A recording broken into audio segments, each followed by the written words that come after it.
Hello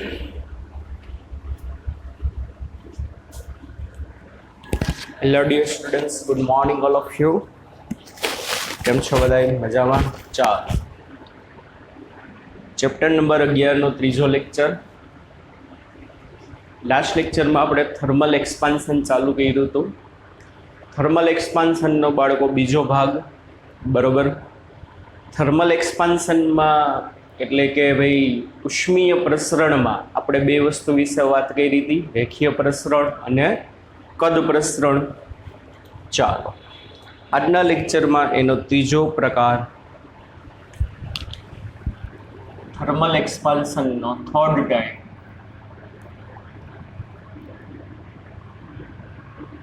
area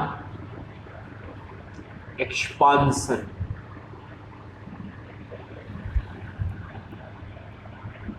ક્ષેત્રફળ પ્રસરણ.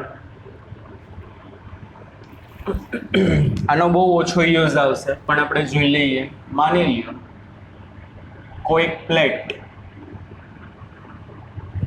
બરોબર, કોઈક ચોરસ પ્લેટ છે. ચાલો, આ ચોરસ પ્લેટનો એરિયા કેટલો હશે? તો કે ડેલ્ટા એ. ચોરસ પ્લેટને તમે હીટ આપો, હીટ આપો એને પરિણામે લંબાઈ અને પહોળાઈમાં શું થશે? વધારો થશે. તો આની પહેલાની થિયરીની જેમ જ કોઈ પણ પ્લેટના ક્ષેત્રફળમાં થતો વધારો તેના મૂળ ક્ષેત્રફળના સમપ્રમાણમાં, અને હીટ આપીના પરિણામે માની લો ડેલ્ટા ટી જેટલું તાપમાન વધ્યું તો ક્ષેત્રફળમાં થતો વધારો તેના તાપમાનના વધારાના શું હશે? સમપ્રમાણમાં હશે. Therefore delta A is proportional to A delta T. ચલનની નિશાની બાળકો દૂર કરો એટલે કંઈક અચળાંક મૂકવો પડે. અહીંયા આવશે બીટા એ ડેલ્ટા ટી. આ કે ના? સમજાય છે કે નહીં? જ્યાં બીટાને કહેવામાં આવે કોએફિશિયન્ટ ઓફ એરિયલ એક્સપાન્શન, ગુજરાતીમાં બોલે તો ક્ષેત્રફળ પ્રસરણાંક, ગુજરાતીમાં બોલે તો ક્ષેત્રફળ પ્રસરણાંક. અને આમાં પણ તમે લાસ્ટ લેક્ચરમાં આપણે જોયું કે બીટા બરાબર ડેલ્ટા એના છેદમાં A delta T. If A is equal to 1 metre square, delta T is equal to 1 degree Celsius, બરોબર. આનો એકમય શું થશે? બીટાનો એકમય Celsius inverse or kelvin inverse. Beta જો તમારે સમજવું હોય તો બીટા બરાબર if A is equal to 1 metre square, delta T is equal to 1 Celsius, therefore beta is equal to delta A. આ કે ના? સમજાય છે કે નહીં? તો તમે એમ કહી શકો શું? 1 મીટર સ્ક્વેર ક્ષેત્રફળ ધરાવતી પ્લેટના તાપમાનમાં 1 સેલ્સિયસનો વધારો કરતા, 1 મીટર સ્ક્વેર ક્ષેત્રફળ ધરાવતી પ્લેટના તાપમાનમાં 1 સેલ્સિયસનો વધારો કરતા તેના ક્ષેત્રફળમાં થતા વધારાને ક્ષેત્રફળ પ્રસરણાંક કહે છે. વાંજી બધામાં ડેફિનેશન આપી હતી. આલ્ફામાં આવતું ડેલ્ટા એલ, ગેમામાં આવતું ડેલ્ટા વી, એવી રીતે બીટામાં આવશે ડેલ્ટા એ. બરાબર, સિમ્પલ વસ્તુ છે આ બધી વસ્તુ, ઇઝીલી તમે સમજી શકો. અને જેવી રીતે આપણે કીધું હતું ગેમા બરાબર 3 આલ્ફા, તો એવી રીતે એ ઇઝ ઇક્વલ ટુ થશે 2 આલ્ફા. એક્સપેરિમેન્ટલી પણ આ સાબિત થયું છે. કોઈ સ્ટીલની પ્લેટ માટે આલ્ફા કેટલો હોય? 1.2 ગુણ્યા 10⁻5 ઘાત. બરોબર, કોઈ સ્ટીલનો સળિયો હોય એના માટે આલ્ફા કેટલો છે? રેખીય અપૂર્ણાંક 1.2 ગુણ્યા 10⁻5 ઘાત. પ્રાયોગિક રીતે આ લોકોએ સાબિત કર્યું છે કે જો સ્ટીલના સળિયાને બદલે સ્ટીલની પ્લેટ હોય તો એનો બીટા આવશે 2.4 ગુણ્યા 10⁻5 ઘાત. એના રેખીય પ્રસરણાંક કરતાં ક્ષેત્રફળ પ્રસરણાંક કેટલો આવે છે? બમણો આવે છે. બરોબર, beta, you have to write down beta is equal two 2 alpha લખી શકો. અને પ્રૂવ કરવું હોય તો પ્રૂવ પણ કરી શકી. એ બરાબર L square, therefore dA by dl is equal to 2l, therefore dA is equal to 2l dl. dA બરાબર હું લખાય બીટા a dt. શું લખાશે? Beta a dt is equal to 2l. dl એટલે હું લખાશે આલ્ફા l dt. રેખીય પ્રસરણાંક a બરાબર l square, therefore beta into l square dt is equal to 2 l square alpha dt. l square cancel, dt cancel, therefore beta is equal to 2 alpha. Ready બાળકો? ક્ષેત્રફળ પ્રસરણાંક જે છે રેખીય પ્રસરણાંક કરતાં કેવો હશે? ડબલ હશે. કેવો હશે? ડબલ હશે. સિમ્પલ વસ્તુ છે. બરાબર, આટલું યાદ રાખવાનું. એટલે 3 પ્રકારના આપણે પ્રસરણ જોયા: રેખીય પ્રસરણ, પદ પ્રસરણ અને ક્ષેત્રફળ પ્રસરણ. એક બીજી વસ્તુ, આ બધા કેસમાં આપણે જોયું હતું પદાર્થના તાપમાનમાં ડેલ્ટા ટી જેટલો વધારો કરીએ છીએ. જો આ જ બધા કેસમાં તમે પદાર્થના તાપમાનમાં ડેલ્ટા ટી જેટલો ઘટાડો કરો તો શું થશે? ઉલટી વસ્તુ થાય, સંકોચન થશે. કોઈ સળિયાનું તાપમાન તમે ડેલ્ટા ટી જેટલું ઘટાડો તો ડેલ્ટા એલ જેટલી લંબાઈમાં ઘટાડો થાય. કોઈ સમઘનનું તાપમાન તમે ડેલ્ટા ટી જેટલું ઘટાડો તો ડેલ્ટા વી જેટલું કદ ઘટે. કોઈ પ્લેટનું તમે તાપમાન ડેલ્ટા ટી જેટલું ઘટાડો તો શું થશે? એનું ક્ષેત્રફળ ડેલ્ટા એ જેટલું ઘટે. એટલે પ્રોબ્લેમમાં જોવાનું શું આપ્યું છે. પ્રોબ્લેમ એટલે એમસીક્યુમાં, દાખલામાં તાપમાન વધતું હશે તો પ્રસરણ થશે, એક્સપાન્શન થશે. બરોબર, વધારો થશે. જો તાપમાન ઘટતું હશે તો સંકોચન થશે. શું થશે? એનું સંકોચન થશે. આટલું યાદ રાખવાનું. બરોબર, એક ઇમ્પોર્ટન્ટ પ્રશ્ન યાદ રાખવાનો છે.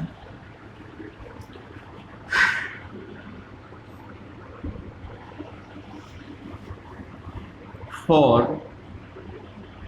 an ideal gas, આદર્શ વાયુ માટે, for an ideal gas, find the gamma at constant temperature. શું કરવાનું છે? આદર્શ વાયુ માટે કોન્સ્ટન્ટ પ્રેશર. બાળકો તમારે શું કરવાનું છે? આદર્શ વાયુ માટે અચળ દબાણે એની ગેમાની વેલ્યુ કેટલી હોય તમારે ફાઇન્ડ આઉટ કરવાની છે. ચાલો બાળકો 2 મિનિટ વિડીયો પોઝ કરીને જોશો, જાતે કરવો જોઈએ. આવડે છે કે નહીં કરાવું છું. બાકી હમણાં આદર્શ વાયુ માટે અચળ દબાણે ગેમાની વેલ્યુ તમારે ગોતવાની છે. કેટલી થાય? ट्राई करो कोशिश करने वालों की कभी हार नहीं होती. ट्राई करवानुं बाळको. चालो गणावुं छुं 1 2 3. आदर्श वायु, तो आदर्श वायु समीकरण आवास આવાસ. આવાસ એટલે આદર્શ વાયુ સમીકરણ. શું છે બાળકો? પીવી બરાબર nRT. We know that ideal gas equation, આદર્શ વાયુ સમીકરણ, PV is equal to nRT. But here one condition is given, constant pressure. અચળ દબાણે ઘીમાં ગોતવાનો છે. કેવી રીતે ગોતવાનો છે બાળકો? અચળ દબાણે. તો આપણે એમ કહી શકીએ, જો આ સમીકરણમાં દબાણ તમારે અચળ રાખવાનું. n એટલે વાયુના મોલ અચળ રહેશે. r એટલે વાયુ અચળાંક, એ અચળ રહેશે. તો શું થશે? દબાણ અચળ રાખવાનું છે, પણ તાપમાન બદલવાની છૂટ છે. તો તાપમાન બદલશો તો સામે કદ બદલવાનું છે. બરોબર? આદર્શ વાયુના તાપમાનમાં dt જેટલો ફેરફાર કરતા, ફેરફારમાં કાં વધારો આવે કાં ઘટાડો આવશે, ફેરફાર કરતા તેના કદમાં dv જેટલો ફેરફાર થશે. અહીં એક વસ્તુ મેળવી લઈ. અચળ દબાણ, અચળ દબાણે આદર્શ વાયુના તાપમાનમાં dt જેટલો ફેરફાર કરતા તેના કદમાં dv જેટલો ફેરફાર થાય. Therefore we have to write down P is equal to n અચળ r અચળ. તાપમાનમાં બાળકો dt જેટલો ફેરફાર કર્યો તો કદમાં કેટલો ફેરફાર થશે? dv જેટલો. નાવ dv is equal to બાળકો શું થશે? dv is equal to v gamma dt. delta v is equal to v gamma delta t. તો dv is equal to v gamma dt. તાપમાનનો ફેરફાર ડેલ્ટા t હોય તો કદનો ફેરફાર ડેલ્ટા v હોય. તાપમાનનો ફેરફાર dt હોય તો કદનો ફેરફાર dv હશે. Therefore P dv ની બદલે v gamma dt is equal to nr dt. dt સાથે dt કટ થઈ ગયું. આપણે તો ગેમા જોઈશું. તો ગેમા બરાબર શું આવશે બાળકો? nr ના છેદમાં pv. એક આ સૂત્ર યાદ રાખવાનું. કોઈ પણ આદર્શ વાયુ માટે અચળ દબાણે એનો કદ પ્રસરણાંક, બરોબર, અચળ દબાણે એનો કદ પ્રસરણાંક કેટલો હશે? nr ના છેદમાં pv જેટલો. Where n is equal to વાયુના મોલ, r એટલે વાયુ અચળાંક, p એટલે દબાણ અને v એટલે એનું શું થશે? કદ થશે. ઓરિજિનલ દબાણ ને ઓરિજિનલ કદ. હજી તમે એને આમે લખી શકો. એટલે આ ફોર્મ્યુલા ઇમ્પોર્ટન્ટ. બરાબર? સમીકરણ 1 ઉપરથી તમે કહી શકો કે PV બરાબર nRT લખાય. From equation 1 PV is equal two nRT. તો આ કિંમત તમે અહીંયા મૂકો તો શું થશે બોલો બાળકો? Gamma is equal two nr ના છેદમાં nRT. nr cut. Therefore gamma is equal to 1/t. એટલે બે ઇક્વેશન મળ્યા ગેમાના. બરોબર બાળકો? દબાણ અને કદ આપેલા હોય તો ગેમા બરાબર nr/pv. અને ખાલી તાપમાન આપ્યું હોય તો તમે એમ કહી શકો આદર્શ વાયુ માટે અચળ દબાણે એનો ગેમા છે ને તાપમાનના વ્યસ્ત પ્રમાણમાં હશે. બરોબર? આદર્શ વાયુ માટે એનો ગેમા જે છે તાપમાનના વ્યસ્ત પ્રમાણમાં હશે. જેમ વાયુનું તાપમાન વધશે પણ અચળ દબાણે, ખાસ અચળ દબાણ માટે જ આ રિલેશન લાગુ પડશે. બરોબર? અને ભૂતકાળમાં પૂછાણું છે અને તમારે યાદ રાખવાનું છે. Gamma is equal two 1/t. તાપમાન વધશે તો ગેમા ઘટશે, તાપમાન ઘટશે તો ગેમા વધશે. વ્યસ્ત પ્રમાણમાં સંબંધ છે. ઓકે બચ્ચા પાર્ટી?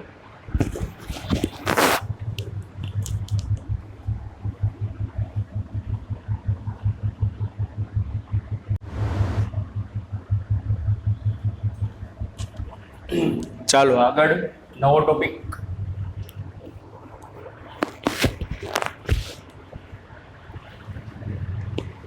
આમાં જ થર્મલ એક્સપાન્શનમાં જો થર્મલ એક્સપાન્શનમાં બાળકો ઘણું બધું છે.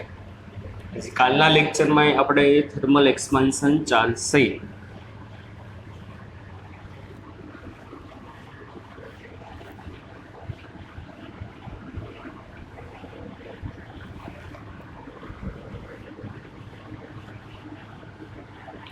ટેક્સ્ટ બુકમાં નથી એના સિવાયનું તમને ઘણું બધું કરાવી દઉં કે જેના કારણે તમારે જે નીટમાં એક પણ પ્રકારનો પ્રોબ્લેમ ક્રિએટ થાય નહીં. ડોન્ટ ઓપન ટેક્સ્ટ બુક ખોલવાની નથી. ચાલો, થર્મલ એક્સપાન્શનનો એક નવો use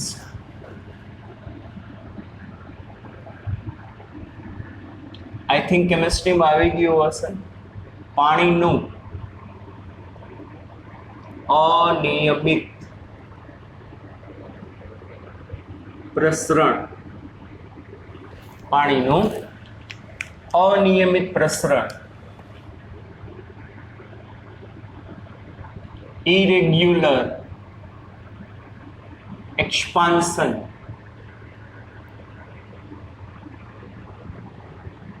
of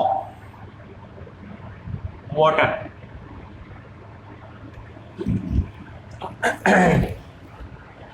irregular expansion of water, પાણીનું અનિયમિત પ્રસરણ. બાળકો, સરસ મજાની ઘટના છે, જાણવા જેવી ઘટના છે.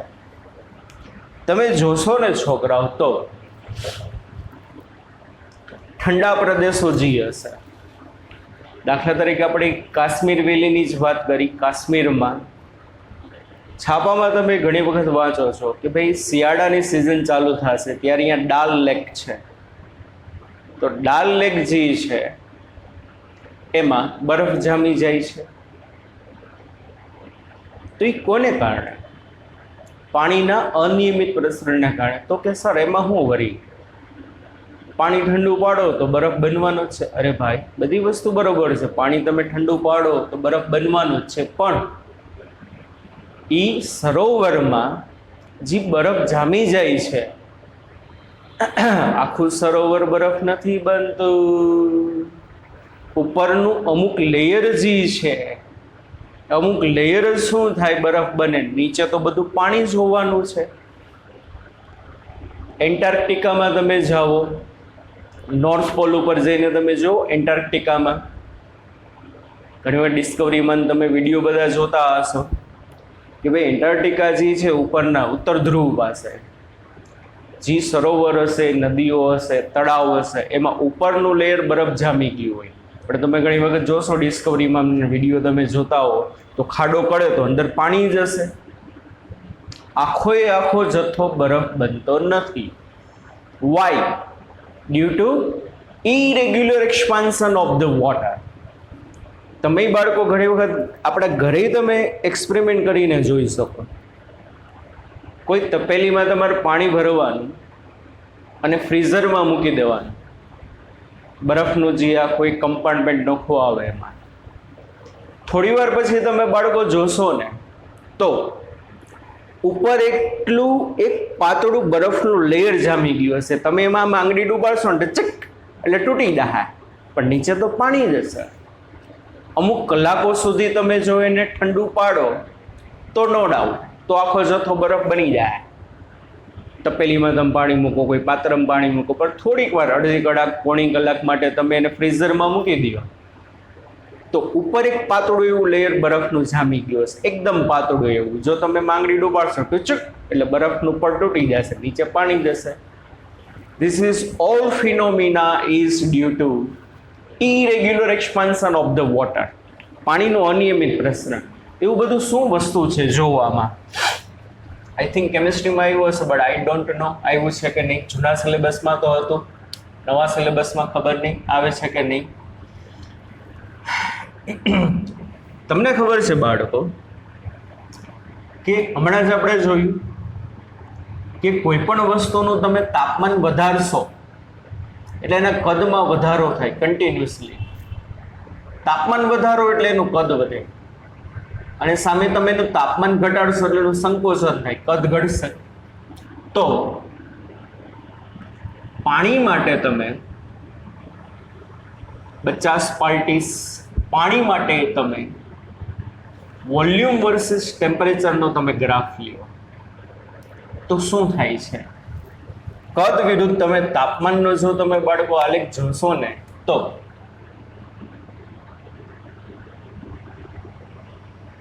આ રીતનો મળે છે. અને આવડું આ જે છે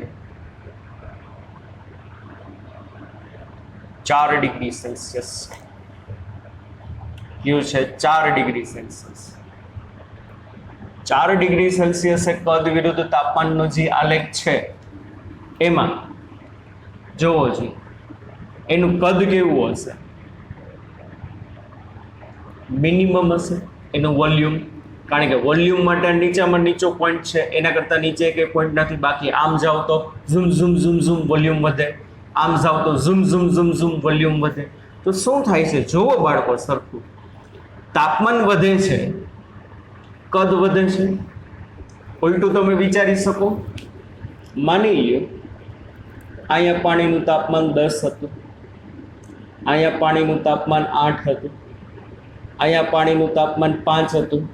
તો જેમ જેમ તાપમાન ઘટતું જાય છે એમ એમ પાણીનું કદ ઘટતું જાય છે.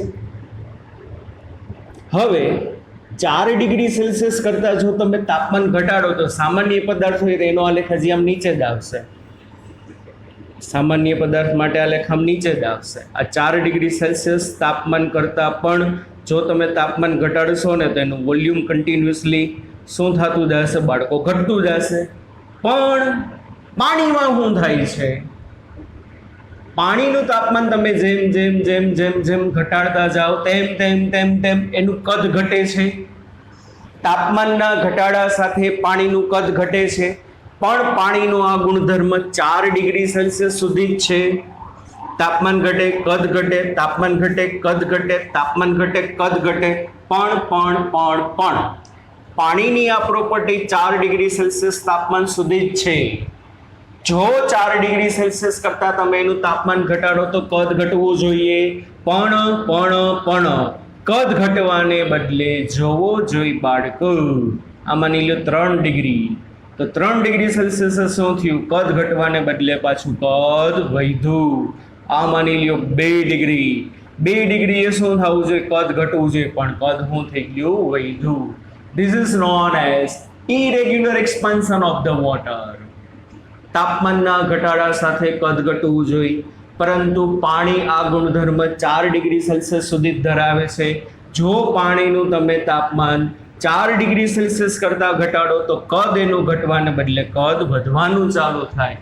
અને બાળકો આની ઇફેક્ટ ક્યાં થશે? ડેન્સિટી ઉપર. ક્યાં થશે આની effect? Density. What is density? rho is equal to m/v. ઘનતા બરાબર દળના છેદમાં કદ. તો શું કહેવાય આને? કોઈ પણ પદાર્થનું તાપમાન વધારો કે ઘટાડો દળ અચળ રહે પણ કદમાં ફેરફાર થાય. આ સૂત્ર એમ કહે છે કે ભાઈ ઘનતા કદના વ્યસ્ત પ્રમાણમાં છે. કદ ઘટશે તો ઘનતા વધશે, કદ વધશે તો ઘનતા ઘટશે. તો વાલા બાળકો, તમે પાણીનો ડેન્સિટી વિરુદ્ધ ટેમ્પરેચરનો તમે આલેખ લ્યો.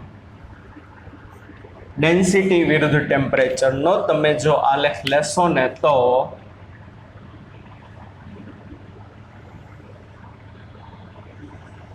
આ રીતનો મળશે. જોવો છો? જો સમજો 10 ડિગ્રી સેલ્સિયસ તાપમાને, કેટલા તાપમાને બાળકો? 10 ડિગ્રી સેલ્સિયસ તાપમાને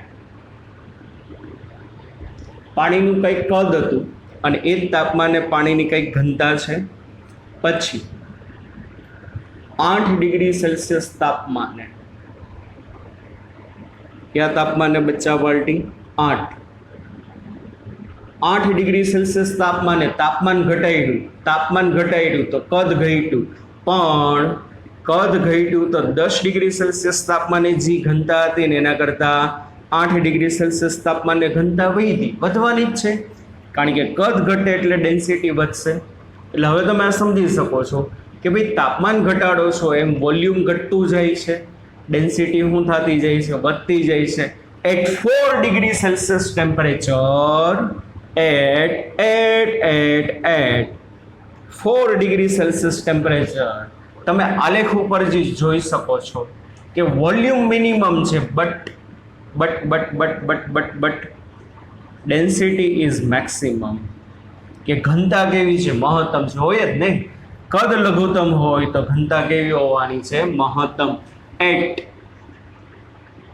4 ડિગ્રી સેલ્સિયસ ટેમ્પરેચર, બરોબર, વોલ્યુમ મિનિમમ છે બટ ડેન્સિટી ઇઝ મેક્સિમમ છે. કારણ કે આ સૂત્ર અનુસાર કહી શકો બેને વ્યસ્ત પ્રમાણનો સંબંધ છે. હવે શું થયું બાળકો? 4 ડિગ્રી સેલ્સિયસ કરતા તમે શું કરો? તાપમાન ઘટાડો તો પાછું કદ વધવાનું ચાલુ થયું. તો પાછું કદ વધવાનું ચાલુ થાય તો ઘનતા પાછી ઘટવી જોઈએ. હા, 3 ડિગ્રી સેલ્સિયસ તાપમાને જોવો બાળકો શું થાય છે. 3 ડિગ્રી સેલ્સિયસ તાપમાને 4 ડિગ્રી સેલ્સિયસ તાપમાને જેટલું કદ હતું એના કરતાં 3 ડિગ્રીએ કદ ઘટ્યું. તો કદ ઘટ્યું તો ઘનતા ઘટવી જોઈએ. સોરી, કદ વધ્યું તો ઘનતા ઘટવી જોઈએ. હા, ઘટી. 4 ડિગ્રી સેલ્સિયસ તાપમાને જેટલી ડેન્સિટી હતી એના કરતાં 3 ડિગ્રી સેલ્સિયસ તાપમાને ડેન્સિટી ઘટી. બરાબર. તો આને કહેવાય પાણીનું અનિયમિત પ્રસરણ. તો આને મેં તમને જે ઉદાહરણ આપ્યું એને શું લાગે વળગે? હવે જોવો, સમજો વસ્તુ બાળકો. આ કોઈ એક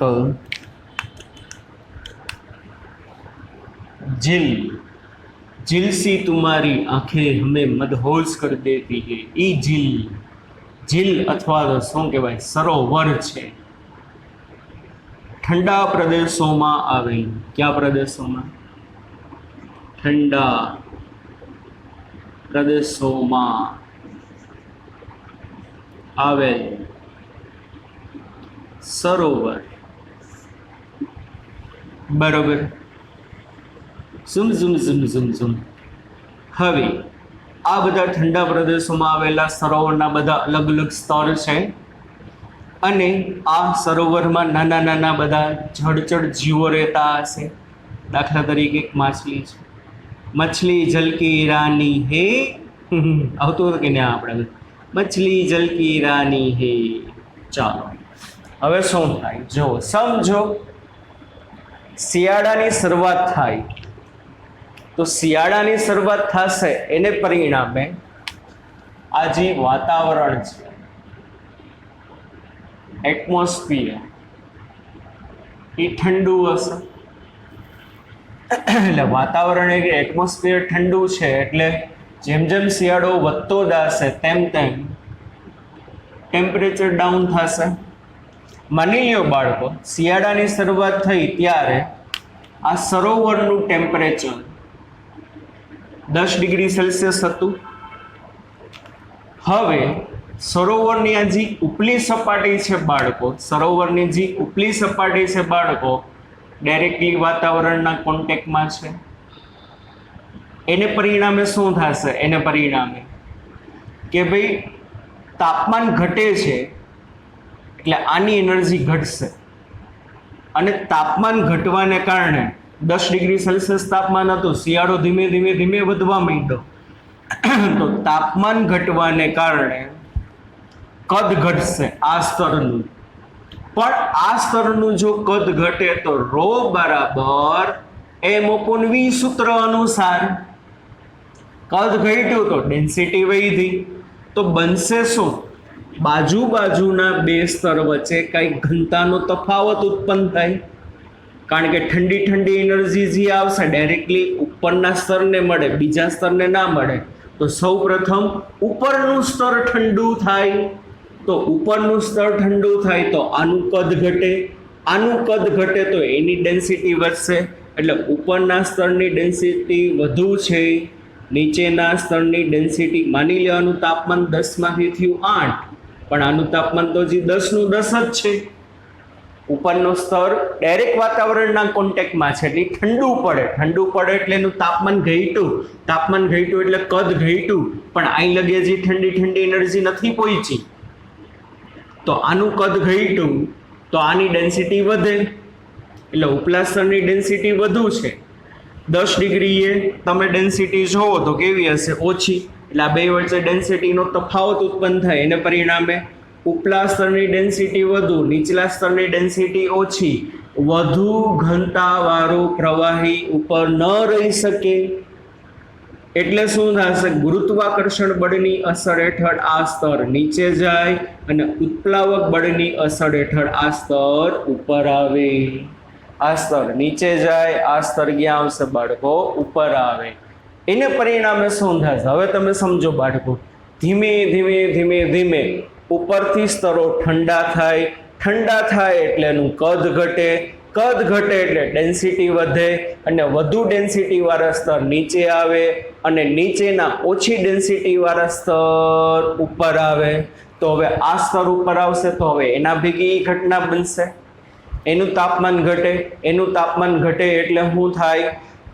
એનું કદ ઘટે, એનું કદ ઘટે એટલે એની ડેન્સિટી વધે, એટલે એ ઠંડુ થઈને નીચે આવે, નીચેનું સ્તર ઉપર આવે, એટલે ધીમે ધીમે ઉપરના સ્તર બધા નીચે જતા જાય, નીચેના સ્તર બધા ઉપર આવતા જાય.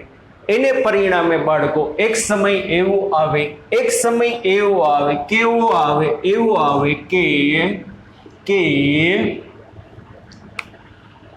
આ જથ્થાનું તાપમાન છે માની લો 4 ડિગ્રી સેલ્સિયસ થઈ ગયું. આ જથ્થાનું તાપમાન બાળકો કેટલા ડિગ્રી થઈ ગયું? 4 ડિગ્રી સેલ્સિયસ થઈ ગયું. આનું તાપમાન એ 4 ડિગ્રી, આનું તાપમાન એ 4 ડિગ્રી. તો વસ્તુ બનશે શું બાળકો? ચાલો હવે કેવું જોઈએ? હવે પાણી એનો રંગ દેખાડે. હકીકતે પાણીનો રંગ નથી પણ રંગ દેખાડે. ઇરેગ્યુલર એક્સપાન્શન થાય. હવે શું થશે? એક સમય એવો આવશે કે ઉપરના ઘણા બધા સ્તરોનું તાપમાન 4 ડિગ્રી થઈ જશે. હવે એને પરિણામે શું થાય બાળકો? જુઓ, આનું તાપમાન 4 છે, ઠંડા વાતાવરણના કોન્ટેક્ટમાં જે શિયાળો એના હાઈ લેવલ ઉપર છે, તો એને પરિણામે હવે શું થાય? સૌથી ઉપરનું જે સ્તર છે એનું તાપમાન 4 ડિગ્રીમાંથી માની લો 3 ડિગ્રી થયું. તો 4 ડિગ્રીમાંથી પાણીનું તાપમાન 3 ડિગ્રી થશે તો શું થવું જોઈએ? કદ ઘટવું જોઈએ. પણ પ્રયોગો એવું કહે છે કે કદ ઘટવાને બદલે કદ વધે છે, કદ ઘટવાને બદલે કદ વધે છે. તો 4 માંથી 3 થાય ને તો વોલ્યુમ વધે, અને વોલ્યુમ વધશે ને તો બાળકો ડેન્સિટી ઘટશે. તો શું થશે? ઉપરના 3 ડિગ્રી સેલ્સિયસ વાળું સ્તર, નીચેનું 4 ડિગ્રી સેલ્સિયસ વાળું સ્તર, તો 4 ડિગ્રી સેલ્સિયસ વાળા સ્તર કરતાં 3 ડિગ્રી સેલ્સિયસ વાળા સ્તરનું વોલ્યુમ વધુ હશે એટલે એની ડેન્સિટી ઓછી હશે. આની કમ્પેરિઝનમાં આ સ્તરનું વોલ્યુમ ઓછું હશે એટલે આની ડેન્સિટી વધુ હશે. એને પરિણામે શું થાય? ઓછી ડેન્સિટી વાળું સ્તર ઉપર જ રહે, વધુ ડેન્સિટી વાળું સ્તર નીચે જ રહે. તો હવે કન્ટિન્યુઅસલી શું થશે? આ સ્તર નીચેના જે શિયાળાની શરૂઆતમાં ઉપર નીચે બધું થતું હતું, પણ એક સમયે 4 4 4 4 થઈ ગયું. હવે તાપમાન 4 માંથી 3 થાય તો કદ ઘટવાને બદલે કદ વધે, અને કદ વધશે એટલે ડેન્સિટી ઘટે, એટલે આ સ્તર નીચે ના જાય, અને આ સ્તર નીચે ના જાય તો આ સ્તર ઉપર ને ઉપર રહે. તો ઠંડી એનર્જી કોને મળે? ઉપરના સ્તરને જ મળે. તો એનું તાપમાન હજી 3 માંથી 2 થાય, હજી 3 માંથી 2 થાય તો હજી કદ વધે, હજી કદ વધે તો હજી ઘનતા ઘટશે. સમજાય છે કે નહીં? અને ઘનતા ઘટતી જશે ને પરિણામે ઉપર ને ઉપર રહેશે. એક સમય એવો આવે કે આ સ્તરનું તાપમાન 0 ડિગ્રી સેલ્સિયસ થઈ જાય એટલે આ સ્તર શું બની જશે? બરફ. અમુક જાડાઈનો સ્તર શું બની જાય? બરફ બની જાય. હવે શું થાય? નીચેના સ્તર બરફ બનવાનું ચાલુ થાય. આ ઠંડી એનર્જી આને મળે, આ ઠંડી એનર્જી આને મળશે. એને પરિણામે ધીમે ધીમે બરફના સ્તરની જાડાઈ શું થતી જાય? વધતી જાય. પણ શિયાળો બાળકો 12 મહિના તો રહેતો છે નહીં. જો શિયાળો 12 મહિના રહેતો હશે તો એક સમય એવો આવે કે આખી આ ઝીલ છે એ શું થઈ જશે? બરફ બને. પણ અમુક જાડાઈનું જ શું થશે? બરફ બને. બાકી નીચે તો કેવું હોય? મસ્ત મજાનું પાણી હોય. જો કુદરતનો કરિશ્મા છે. આ વસ્તુ ના બનતી હોત તો શું થાય? આખું સરોવર થીજી જાય, અને આખું સરોવર થીજી જાય ને પરિણામે શું થાય? અંદરના બધા જળચર જીવ છે, માછલી છે, બીજા જીવો છે, અંદર જામી જાય ને પરિણામે એની ડેડ થઈ જાય. ના, કુદરત બાળકો બધાનું ધ્યાન રાખે, બરોબર, કુદરત ખાલી માણસનું ધ્યાન રાખે, બધાનું ધ્યાન રાખે છે. પાણીનું અનિયમિત પ્રસરણને કારણે આખો જથ્થો બરફ બનતો નથી અને પરિણામે અંદરના જળચર જીવ બધા ઇઝીલી રહી શકે. સમજાય છે કે નહીં? અને ઘણી વખત તમને ખબર છે બરફ પાણીમાં તરે, એનું કારણ શું? બરફ પાણીમાં તરે કારણ કે બરફ પાણીમાંથી જ બન્યો છે. તો 0 ડિગ્રી સેલ્સિયસે શું હશે? 0 ડિગ્રી સેલ્સિયસે ડેન્સિટી એની મિનિમમ હશે. 0 ડિગ્રી સેલ્સિયસ એની ડેન્સિટી મિનિમમ હશે જે પાણીમાં છે એના કરતાં. તો પાણી કરતાં બરફની ડેન્સિટી મિનિમમ હોય એટલા માટે બરફ શું થશે? પાણીમાં તરે. ઘણીવાર તમે આમાં ડિસ્કવરીમાં મેં જોયું હોય, એમાં તિરાડો પડી જશે તો બરફની બધી પ્લેટો પાણીમાં તરતી હશે. એનું કારણ શું? કારણ કે બરફ બન્યો છે કેમાંથી? 0 ડિગ્રી વાળા પાણીમાંથી. તો 0 ડિગ્રી વાળા પાણીની ડેન્સિટી 0 ડિગ્રી વાળા પાણીની ડેન્સિટી સામાન્ય પાણીની ડેન્સિટી કરતાં કેવી હોય? ઓછી હોય. એટલે 0 ડિગ્રી વાળો બરફની ડેન્સિટી ઓછી હોય, સામાન્ય પાણીની ડેન્સિટી વધુ હોય, એને પરિણામે બરફ તરે. એક બીજી વસ્તુ તમે જોઈ છે બાળકો, કદ વધે છે તો તમે પાત્રમાં તમે જોઈ જશો, પોતે ફીલ કર્યું હોય, તમે પાત્રમાં જેટલું પાણી ભર્યું હોય ને, જે એક વખત ટ્રાય કરજો અથવા જોઈ લેજો. અત્યારે કોઈ પણ પાત્ર મૂક્યું છે, છલોછલ તમે પાણીથી ભરી દીધું છે, પણ જ્યારે બરફ જામી જશે ને ત્યારે થોડીક ઉપરનું લેયર એ બરફમાં આવી જશે, એનું વોલ્યુમ વધી જશે. કારણ કે તાપમાન જેમ ઘટશે એમ વોલ્યુમ બને. આ બધાય પોતાએ જોયું જ હશે, ના જોયું તો જોજો. શું કહું છું સમજાય છે કે નહીં? કોઈ પણ પાત્રમાં પાણી ભર્યું હોય, માની લો છલોછલ પાણી ભરી દીધું છે, તો બરફ લેવલે બરફ થોડોક બારે આવી ગયો હશે, ઉપસી પણ ગયો હશે. કારણ કે તાપમાન ઘટે એટલે વોલ્યુમ શું થાય છે? વધવાની ચાલુ થાય છે. કોઈ પ્રશ્ન તો એવો કે સર તો એમાં આપણા ફ્રીઝરમાં કેમ તમે પાત્ર મૂકો તો એમાં આખો બરફનો જથ્થો જામી જાય ને યાર? આમાં ના જામે, એમાં જામે. બે વસ્તુ અસર કરે. એક તો અહીંયા પાણીનો જથ્થો લાખો અબજો લીટર હશે અને ફ્રીઝરમાં આપણે જે પાણી મૂકી થોડુંક એવું જથ્થાનું હોય. બીજું, અહીંયા જે ઠંડી એનર્જી મળે છે એક જ બાજુથી મળે છે, પણ જ્યારે તમે ફ્રીઝરમાં જ્યારે તમે બરફ મૂકો તો કુલિંગ બધી બાજુથી થાય, એના પરિણામે બધી બાજુથી બરફ જામતો જાય. સમજાય છે કે નહીં? એટલા માટે મર્યાદિત જથ્થો હોય અને કુલિંગ બધી બાજુથી થાય એટલે અમુક સમય પછી આખું પાત્ર બરફવાળું બને. પણ આમાં બનશે નહીં. પણ મેં તમને શરૂઆતમાં જ એક્ઝામ્પલ દીધું, થોડી વાર માટે તમે મૂકો, 10, 15, 20, 25 મિનિટ માટે, તો ઉપરનું લેયર બરફ જામ્યું હોય, નીચે શું હશે? પાણી હશે. This is known as irregular expansion of the water. સમજાણું બાળકો? ચાલો, ઉષ્મીય પ્રસરણનો બીજો પાર્ટ હતો, હજી કાલે ત્રીજો પાર્ટ આવશે. ત્રીજા પાર્ટમાં તો ઘણું બધું નવું જાણવાનું છે બાળકો. સમજાય છે? જી નીટને લગતા ઘણા બધા એમાંથી MCQ સોલ્વ થાય હું તમને કરાવવાનો છું. બરોબર? આ બધું ટેક્સ્ટ બુકમાં છે, પણ ટેક્સ્ટ બુક સિવાયનું એક્સ્ટ્રા આપણે ઘણું બધું કરવાનું છે. બરોબર બાળકો? ત્યાં લગી bye bye, take care, C you, ધ્યાન રાખજો.